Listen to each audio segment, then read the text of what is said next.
नमस्कार दोस्तों, मैं विनोद कुमार और आप देख रहे हैं न्यूज़ 20। जब आधी रात को आप सो रहे थे तो आपको नहीं पता है कि किसी का घर, किसी का आशियाना सरकार उजाड़ रही थी। क्या सरकार इतनी असंवेदनशील हो गई? यह तो देश की पब्लिक असंवेदनशील हो गई और जो बड़े बड़े अपने को समाज सुधारक मानते हैं कि पता चले कि रात में ही सुप्रीम कोर्ट का दरवाज़ा खटखटाने लगते हैं और पहुंच जाते हैं किसी भी काम को रोक लगाने के लिए। लेकिन जो सरकार ने विकास के नाम पर विनाश की रास्ता चुन रही है, क्या वो सही है? जी हाँ, हम बात कर रहे हैं तेलंगाना राज्य की, जहां पे कांग्रेस की सरकार है और वहां के मुख्यमंत्री रेवंत रेड्डी 400 एकड़ के एरिया में घने जंगल को उजाड़ने के लिए किस प्रकार से सरकार आतुर है। और सरकार का तर्क क्या गजब का है कि वहां पे हम आईटी पार्क बनाएंगे और कम से कम 50 लाख करोड़ रुपए का इन्वेस्टमेंट होगा और लाखों नौकरियां मिलेंगी। अरे मुख्यमंत्री जी, लाखों नौकरियां जब मिलेंगी जब इंसान सांस लेने के लायक बचेगा जब ना। इतनी आपके राज्य में इतनी जमीन पड़ी होगी जहां बंजर होगी, जहां कुछ भी नहीं हो रहा होगा, क्या आपके पास प्लान ए था तो प्लान बी आपके पास नहीं था क्या? कि अगर वहां पे 400 एकड़ का जंगल हम ना उजाड़ कर किसी अन्य जगह में शिफ्ट नहीं कर सकते हैं? आईटी पार्क किसी अन्य जगह में नहीं बन सकता है क्या? उसी जगह पे जहां पे 400 एकड़ के एरिया में घने जंगल है, हजारों जीव जंतु पशु पक्षी रहते हैं, और आप लोगों को भी समझ में ना आ रहा हो तो कुछ सेकंड का आप लोग एक वीडियो जरूर सुनिए।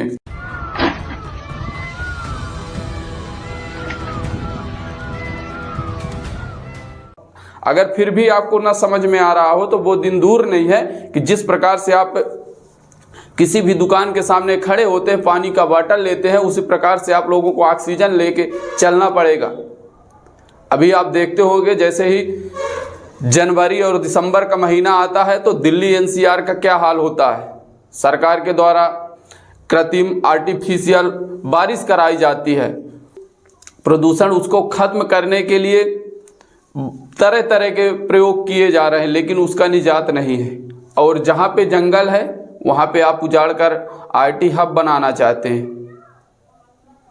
और जब आप फेसबुक, व्हाट्सएप और इंस्टाग्राम में गिबली का ट्रेंड चल रहा है ना, गिबली एक आपकी इमेज है जो ओरिजिनल, तो आपको एआई के द्वारा आपको फोटो का एक कार्टून की जैसे फोटो बना दिया जाएगा था। लेकिन वो दिन दूर नहीं है कि जब आप लोग एक कार्टून की ही तरह दिखना स्टार्ट हो जाएंगे और कार्टून मात्र बन के ही रह जाएंगे। अगर ऐसे ही समाज, ऐसे ही देश की जनता और देश की जो भी सरकारें हैं, चाहे भाजपा की हो चाहे कांग्रेस की हो, कोई भी सरकारें हो, अगर देश के प्रति, देश की जनता के प्रति, वहाँ की जलवायु, वहाँ की वातावरण के प्रति असंवेदनशील है तो ऐसी सरकार हमको नहीं चाहिए।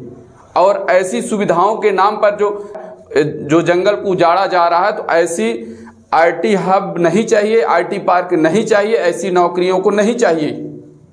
सबसे पहले अगर वातावरण सुरक्षित रहेगा, जो क्लाइमेट की बात तो करते हैं हमारे मोदी जी विदेशी मंचों में जाकर, लेकिन जब देश में यही स्थिति उत्पन्न होती है तो आप भी आंख कान दोनों बंद करके रखते हैं। ना आपको दिखाई दे रहा है और ना ही आपको सुनाई दे रहा है।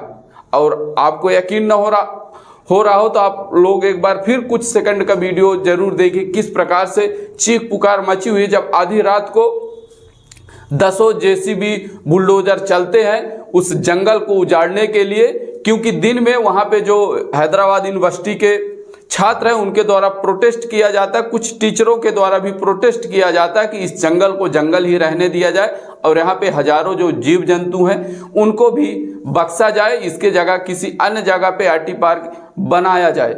लेकिन जिस प्रकार से दिन में 50 छात्रों घायल हो जाते, उस प्रोटेस्ट को लेकर उनको गिरफ्तार कर लिया जाता है। जब सरकार को यह लगने लगता है कि हम रात में ही यहाँ का जो जंगल है इसकी साफ सफाई करते हैं, जीव जंतुओं को उजाड़ते हैं, तो वह रात में कम से कम 10 से 20 जेसीबी बुलडोजर लेकर आते हैं प्रशासनिक अमला, और वहाँ पे एकदम से ऐसे कि आज नहीं तो कभी नहीं इस स्थिति में उजाड़ा जाता है। और सुप्रीम कोर्ट में पहुँचते हैं लोगों के द्वारा लेकिन सुप्रीम कोर्ट पहुंचते पहुंचते काफ़ी देर हो चुकी होती है और लगभग 100 एकड़ का जंगल जब तक सरकार के द्वारा नष्ट कर दिया जाता है। हालांकि तत्काल प्रभाव से उसमें रोक लगा दी जाती है सुप्रीम कोर्ट के द्वारा, लेकिन क्या अगर छोटी छोटी बात हो या तो बड़ी बात हो, हम हर एक चीज के लिए सुप्रीम कोर्ट जाएंगे? सरकार की जिम्मेदारी नहीं बनती है कि क्या है हमारी जिम्मेदारी?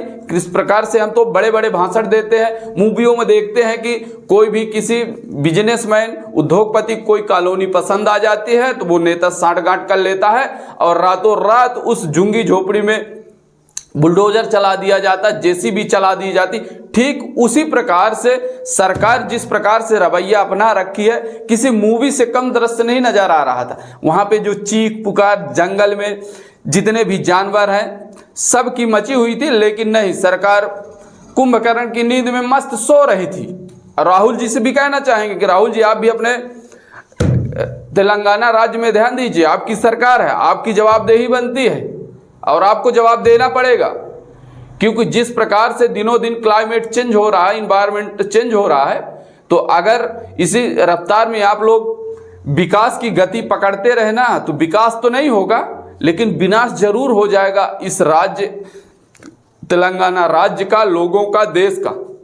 अगर आप लोग हाल ही में कुछ 3-4 साल पीछे जाइए, अगर आप लोगों को याद ना हो तो कोरोना याद है ना, उससे भी भयानक बीमारी आ सकती है, क्योंकि जो वातावरण है हम लोग पहले पढ़ा करते थे किताबों में कि शेर हिरण को खा रहा है, हिरण घास खा रही है, घास को कीट खा रहा है, कीट को मेढक खा रहा है, एक श्रृंखला बनी होती।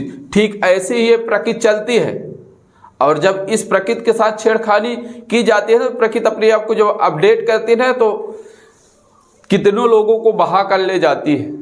तो थोड़ा सा विनाश के नाम पर विकास मत करिए। और जो भी जितने भी मीडिया में बड़े बड़े समाज सुधारक हैं, मीडिया हाउस बड़े बड़े हैं, वहाँ पे थोड़ा सा ध्यान दीजिएगा। आप लोग तेलंगाना जाइएगा भी और जो स्थिति है वहाँ की, 400 एकड़ में, यहाँ 1 एकड़ में सरकार के जंगल लगाना और उस जंगल में जो पेड़ तैयार हो तो उसको तैयार करना कितनी टेढ़ी खीर है, ये सरकार से बेहतर कोई नहीं जानता। लेकिन जब बात आती है उजाड़ने की तो घंटों नहीं लगते ऐसे जंगल उजाड़ने में। आप लोगों को क्या लगता है, आप बड़ा सा आईटी पार्क बनवाएंगे और फिर छोटे छोटे गमलों में आप एसी वाले रूम में पेड़ लगा कर रखेंगे, मनी प्लांट, इससे हमको स्वच्छ ऑक्सीजन मिलेगा। जो 50 सालों में विशाल पेड़ का रूप लेते हैं वो वृक्ष, तो उनको आप नष्ट कर कर मनी प्लांट लगाएंगे और कहेंगे ये देखो विकास। ये विकास नहीं, ये विनाश होगा। तो सावधान रहिए, जंगल को जंगल ही रहने दीजिए और उन जीव जंतुओं के बारे में सोचिए जो जलवायु और वातावरण को एक जो रूटीन है और एक जो सामंजस्य की स्थिति, सामंजस्य बना के रखें ताकि ये धरती, ये देश इंसान के रहने लायक बचा रहे। उसके लिए जीव जंतु सभी इम्पॉर्टेंट है। तो आप लोगों को इस वीडियो में क्या, अगर यह वीडियो आप